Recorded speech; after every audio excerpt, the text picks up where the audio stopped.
আসসালামু আলাইকুম রহমতুল্লাহ।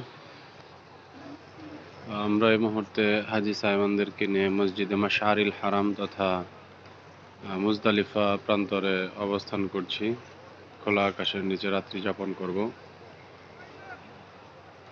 তো উকুফে মুজদালিফার পর ইনশাল্লাহ আমরা হাজি সাহেবানদেরকে নিয়ে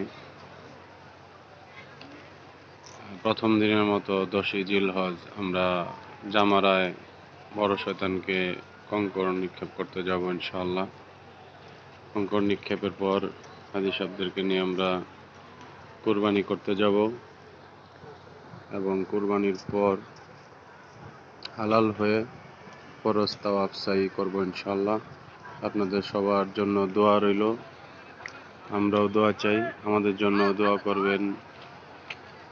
মসজিদে মাশআরিল হারাম মুজদালিফা প্রান্তর থেকে আমি মোহাম্মদ রাকিবুল হাসান ইফাত। আসসালামু আলাইকুম রহমতুল্লাহ।